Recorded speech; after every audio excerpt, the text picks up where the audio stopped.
हाय friends, मैं हूं Manav. Welcome to movie shoovy. करते हैं आपस में पॉजिटिव सा नमस्कार, सत श्री अकाल, सलाम। और बात करेंगे बहुत सारी मूवीज़ की। हालांकि इसमें से बहुत सारी मूवीज़ का तो अनाउंसमेंट भी आ गया है कि ये ओटीटी के ऊपर रिलीज होने वाली है, जैसे कि छावा। उसकी डेट भी आ गई है 11th ऑफ अप्रैल को। ये आपको नेटफ्लिक्स पे देखने को मिल जाएगी। लेकिन फिर भी ये चमक रही है थिएटर्स के अंदर। तो क्या कुछ कलेक्शन किया है इसने ये।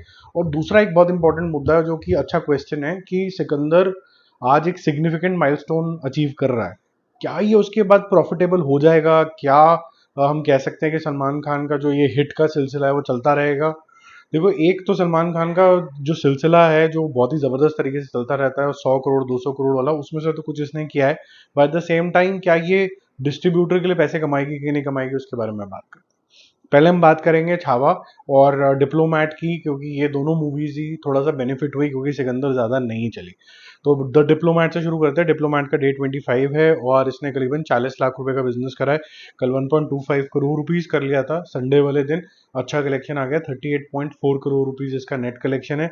और आज कॉन्ग्रेचुलेशन टू द टीम। ये लगभग लगभग 49.85 के आसपास इसका है, मतलब 50 आप राउंड अबाउट मान लो, तो 50 करोड़ रुपए इसने एटलीस्ट वर्ल्ड वाइड लेवल के ऊपर अगर हम बात करें तो उसने क्रॉस कर लिए। 38 ऑनवर्ड्स इसने ब्रेक इवन करना था, तो ये ब्रेक इवन वाला जो थ्रेश होल्ड है इसने क्रॉस कर लिया है। तो इस तरीके की जो मन से बनाई हुई मूवी होती है, एक सुलझी हुई मूवी होती है, उसको फेल बोल देना तो अच्छा नहीं लगता। तो चलो, इसके लिए ये तो एक अचीवमेंट होगी कि ये फेल नहीं कहलाएगी एटलीस्ट। लेकिन ये हिट सुपर हिट भी नहीं है, ये जस्ट अबाउट अभी ब्रेक इवन किया है।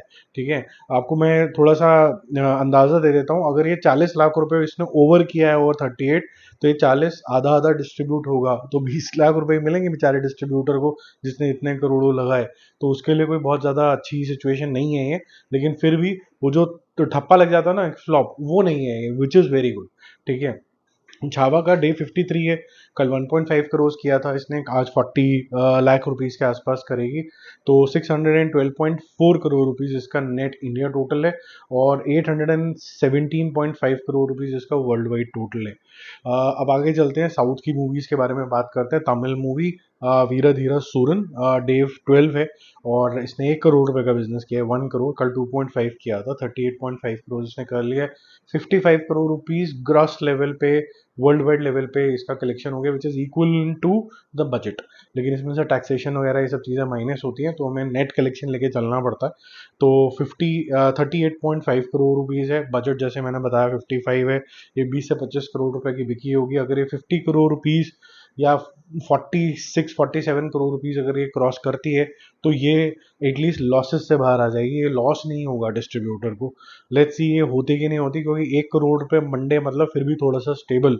और अभी 2-3 दिन अगर ये और इसी मोमेंटम रखती है तो 5 करोड़ रुपए और, यानी कि 42 करोड़ रुपीज, 43 करोड़ रुपीज के आसपास पहुंच जाएगा। तो इसको फिर 5 करोड़ रुपए और करने होंगे नेक्स्ट वीकेंड के हिसाब से। क्या ये और वो कर पाएगा कि नहीं कर पाएगा, वो देखते हैं। हो सकता है जस्ट अबाउट ब्रेक इवन ये मूवी कर जाए डिस्ट्रीब्यूटर के लिए। ठीक है, L2 एम्परम का एक बहुत ही सिग्निफिकेंट डे है आज, क्योंकि इसने net collection 100 crore rupees 12th day के ऊपर क्रॉस कर लिए। कल संडे वाले दिन अच्छा जंप आया था, 3.5 करोड़ रुपीज। आज है 1.5 करोड़ रुपीज। और कल 250 करोड़ रुपीज भी क्रॉस कर चुका था, आज 255 है। मेकर्स के हिसाब से थोड़ा ज़्यादा है, बट मैं आपको ट्रेड के नंबर यहाँ बता रहा हूँ। मैड स्क्वायर, जो कि वैसे L2 एम्पर को नहीं पता, वो मलयालम फिल्म है। वीरा धीरज सूरन जो मैंने आपको बताया वो तमिल मूवी हम सारी कवर करते हैं। मैड स्क्वायर जो है वो तेलुगु मूवी है, डे 11 है उसका। उसने 1 करोड़ रुपीज़ किया है। ये कॉमेडी मूवी है।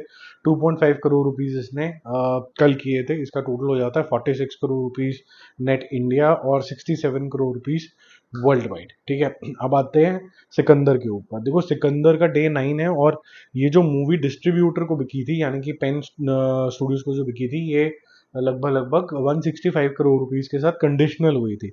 हम ये मान के चलते हैं कि कम से कम 140 प्लस 25 होगा, क्योंकि वो यूजली इसी तरीके के एमजीज, मिनिमम गारंटीज वगैरह के हिसाब से चलता है। तो इसका कम से कम नहीं तो 250 करोड़ रुपए के आसपास इसको क्रॉस करने होंगे, तभी थोड़ा सा सेफ जोन में आप बोल सकते हो कि ठीक है, लॉस जो होंगे मिनिमाइज हो जाएंगे। कुछ इस तरीके की बात हम सोच सकते हैं। प्रोड्यूसर जो है कुछ चेक रिटर्न करेगा या लेगा नहीं, क्योंकि वो भी basis performance performance of the movies ही मिलता है, ऐसा अपफ्रंट कुछ नहीं मिल जाता। तो ये जो चीज़ है ये हम बोल सकते हैं जब ये 250 करोड़ कम से कम क्रॉस करे, वो भी नेट, क्योंकि ये महंगी पिक्चर भी है और सलमान खान की है तो महंगी बिकेगी भी। 5 करोड़ रुपए इसने कल किया था, आज किया है 2.5 करोड़ रुपीज, इसका टोटल हो जाता है 121 करोड़ रुपीज।